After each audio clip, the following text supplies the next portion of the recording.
Salam hörmətli tamaşaçılar.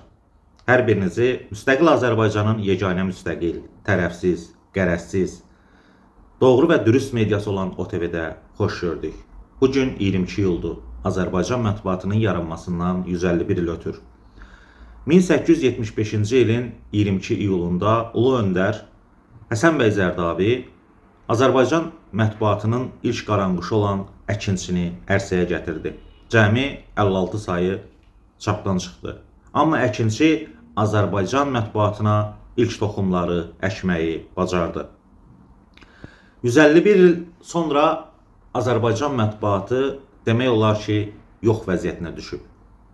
Mətbuat Şurası da, audiovizual şura da, media agentliyi də demək olar ki, formal xarakter daşıyan qurumlardır.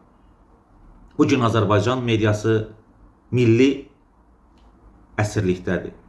Bugün Azərbaycan mediası, Azərbaycan mətbuatı ümumiyyətlə qəzetçilik yox olmaq, məhv olmaq təhlükəsi ilə üz-üzə qalıb. Və onu da qeyd edeyim ki, Azərbaycan mətbuatı bugün sözün həqiqi mənasında can çəkişir. Azərbaycan mətbuatı ailəliklə əsir düşüb. Jurnalisti ilə, müxbiri ilə, redaktoru ilə, əli qələmli kim varsa böyük əksəriyyət əsir götürülüb. Əvvəl Azərbaycan mediasında at oynadan, əjdaha kimi onu caynağına alıb ram etmək istəyən bir iki nəfər idisə, indi hansısa rayonda bir ucqar kənddə bələdiyyə sədri də, icra nümayəndəsi də, bir qolçamaq da, qoçu da, lotu da Azərbaycan mətbuatının nümayəndələrinə, jurnalistlərə barmaq sirkələyir. Azərbaycan jurnalistləri bugün böyük əksəriyyət etibarilə gözdən düşüb. Əslində bunu özləri eləyiblər. Müəyyən təlatümlərə sinə gələ bilməyəndə, müəyyən çətinliklər qarşısında can çəkişəndə Azərbaycan mətbuat nümayəndələri, media nümayəndələri qarşı tərəfə boyun əyməyə məcbur qalıblar.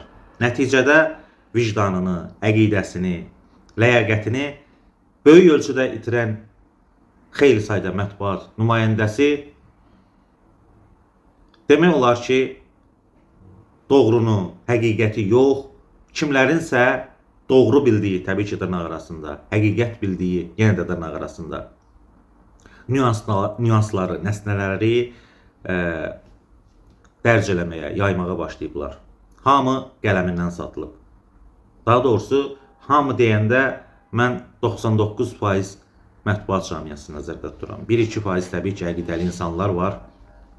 Həmin əqidəli insanlar da ya susublar, ümumiyyətlə danışmırlar, yazmırlar, ya da ki, tək başına mənim kimi, sonuncu xüsusi təyinatlı jurnalist kimi mühasirədə olan səngərlərində döyüşməyə başlayırlar. Bilirsiniz səbəb nədir? Səbəb odur ki, xalq da azad medianı, azad jurnalistikanı tələb etmir. Jurnalistikada da, jurnalistika media sənayesində də tələb və təklif şərtləri olduqca önəmlidir. Bugün Azərbaycan mediası demək olar ki, müstəqilliyini itirmək üzrədir və Sovetlərə qarşı, Çar Rusiyasına qarşı duruş gətirən media müstəqillik qazandıqdan sonra ayrı-ayrı fərdlərin, şəxslərin, siyasi ambisiyaların girovuna çevrildi. 90-cı illərin əvvəllərində Azərbaycanda hamı ümidlə azad, tərəfsiz medianın olmağını gözləyirdi. Ancaq bu baş vermədi. Azadlıq qəzeti, Müsavat qəzeti, yeri gələndə Səs qəzeti, Azərbaycan qəzeti, bunların hamısı tərəf oldular. Kimisi müxalifətin, kimisi iqtidarın. Sözün əsl mənasında dəqiq, vicdanlı, qərəzsiz medianın olmazsa olmaz prinsipləri ilə hərəkət edən media demək olar ki, yaranmadı. Televiziyada müəyyən müddət bu prosesi aynes apara bildi. Ancaq sonra onu da bağladılar, ona da təzyiqlər baş verdi və nəticədə Azərbaycan mətbuatında, televiziyasında müstəqilliyin ən son şartları da yoxa çıxdı. Bugün Azərbaycan mediası demək olar ki, özünün ən ağır günlərini yaşayır. Media nəinki hakimiyyətdə hansısa qurumun, hansısa nazirliyin, hətta ən adi bir MTK-nın, MMC-nin, şirkətin də əlində aciz olub. Mən reket mediasından danışmaq istəmirəm. 10 manatlıq mediadan dırnaqarası, 5 manatlıq mediadan danışmaq istəmirəm. Onlar ümumiyyətlə media deyirlər və media mətbuat adına ləkədirlər. Ancaq bugün Azərbaycan mətbuatı son 10 ildə ən ağır dövrünə qədəm qoyub. Hətta yenə də təkrarlayıram, məhv olmaq təhlükəsi ilə üzləşib. Bugün bir çoxları hesab eləyir ki, dünyada azad mətbuat yoxdur. Xeyr, elə deyil. Dünyada azad, tərəfsiz, qərəzsiz mətbuat var. Və biz də Həsən bəy Zərdabinin əlindən bayraq alıb, o media bayrağını, jurnalistika bayrağını tamamilə yerə baş qoymaması üçün 2025-ci ilin noyabrında OTV-ni yaratdıq. Yapa da, iqtidara da, müxalifətə də eyni məsafədə dayandıq. Qapımız hər kəsin üzünə açıqdır. Biz təslim olanlardan olmadıq. Biz döyüşməyi, tərəfsiz, qərəzsiz olmağı axıra qədər özümüzə ən müqəddəs, ən şərəfli yol seçdik. Biz hər zaman dövlətimizin yanında olduq. Hakimiyyətlərin yox. Dövlətin milli maraqlarını hər şeydən üstün tutduq. Bəziləri kimi hakimiyyətin maraqlarından çıxış eləmədik. Eləmək niyyətimiz də yoxdur. Müxalifətin maraqlarından da çıxış eləmək niyyətimiz yoxdur. Biz güzgüyük, pəncərəyik. Hər kəs gəlib burada özünü göstərə və görə bilər.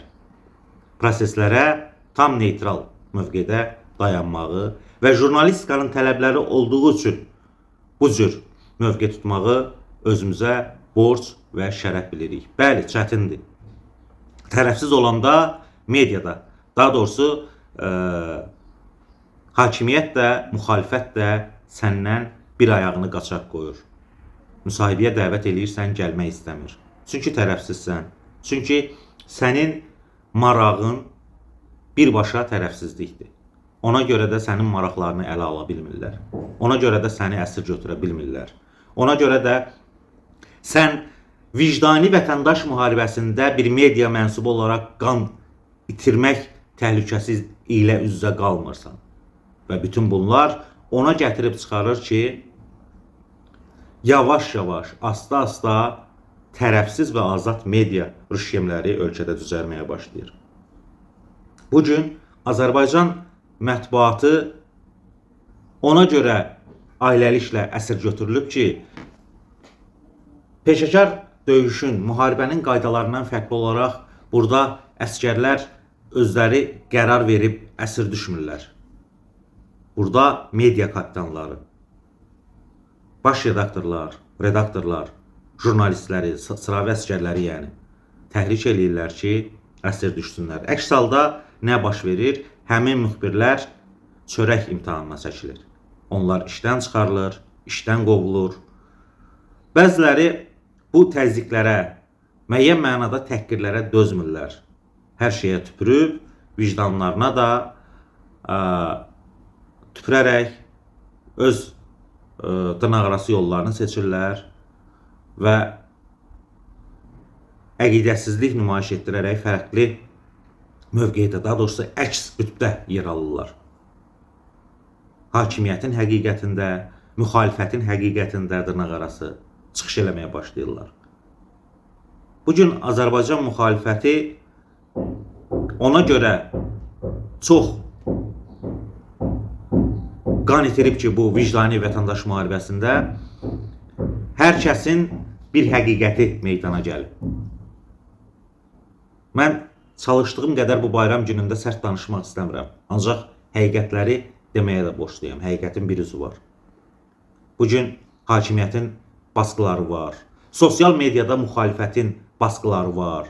Kimsə həqiqəti çəkəndə, paylaşanda, yazanda müxtəlif qütblərin təzyiqləri ilə üzləşirlər. Bəzilərinin immuniteti buna tab gətirmir. Ya müxalifətə keçirlər, ya iqtidara keçirlər, əksərən iqtidara keçirlər. Həyatdan bezənlər, hər şeydən əlini üzənlər müxalifətə keçirlər. Orada da bir şey tapmayanda təzədən qayıdırlar iqtidara, çörək pulu qazanmağa. Bugün Azərbaycanda media kapitanı adlanan bir çox şəxslərin nələri yoxdur ki? Evi, pulu, maşını, var dövləti, cəhcəlalı. Amma müəyyən bir müddət gələndən sonra, bilmirəm, bəlkə də taleyin ironiyasıdır, həmən var dövləti də itirirlər. Məsələn, Əli Həsənovlar, Arif Alışanovlar, nə bilim, bir çoxları, Vüqar Səfərlilər və bu gün də Azərbaycan mediasına Əli Həsənovluq eləyənlər, Arif Alişanovluq eləyənlər, Vüqar Səfərlilik eləyənləri də həmin aqibət gözləyir. Mən bunu tam səmiyyətimlə deyirəm. Bugün Azərbaycan mediası sözün əsl mənasında hakimiyyətin tezis mediasına çevrilir. Xarici siyasətdə hardasa başa düşə bilərəm bunu. Hardasa. Çünki bu Amerikada da var belə bir təcrübə. Digər ölkələrdə də var. İnkişaf etməkdə olan, inkişaf etmiş ölkələrdə də var. Amma daxili siyasətdə niyə? Bəs hanı sizin açıq görüşlülüyünüz? Hanı sizin tənqidə açıq münasibətiniz? Yox da. Bugün mənim dediyim həqiqətləri hər kəs bilir bu ölkədə, amma hər kəs deyə bilmir. OTV-nin, OTV komandasının digər televiziyalardan fərqi də ondan ibarətdir. Ancaq mənim üzüldüyüm bir məqam var. Xalq həqiqət istəyir. Həqiqəti deyə bilməsə də eşitmək istəyir. Amma həqiqəti deyən medianın da yanında olmur. Baxın, 7-8 ayda yaranmışıq biz OTV olaraq. Abunə sayımız nə qədərdir? 10 minə çatmır. 9000 təzəcə olub. Təbii ki, biz xalqa görə azad müstəqil medianın yolunu getmirik. Biz öz əqidəmizə görə gedirik. Bu məsələ sırf medianın əlahəzrət qanunlarını özümüzə qanun sayırıq. Amma xalq əgər istəyirsə ki, onun ölkəsində azad, müstəqil, tərəfsiz, qərəzsiz media olsun, o zaman barmaq sayı qədər olan və ən əsası Azərbaycanın özündə, içində, burada fəaliyyət göstərən medialara dəstək olmalıdır. Xaricdə oturanlara yox. Kənardan maliyyələşənlərə yox. Bəli, bugün Azərbaycan mediası öz müstəqilliyini itirmiş medialar, həm müxalifət düşərgəsində olanlar, həm iqtidar düşərgəsində olanlar maliyyələşirlər. Hakimiyyət maliyyələşdirir, müxalifət maliyyələşdirir, üçüncü qüvvələr maliyyələşdirir. İranın, Rusiyanın, nə bilim, Avropanın, Qərbin caynağı altında olan, qapaz altında olan medialar var. Və eyni zamanda hakimiyyətin də və müxalifətin də qapaz altında olan medialar var. Onlar müstəqil ola bilməzlər. Ancaq ən yaxşı yaşayışı da onlar yaşayırlar. Maşınları, evləri, pulları. Nə yoxdur? Əqidə yoxdur. Nə yoxdur? Dürüstlük yoxdur, vicdan yoxdur.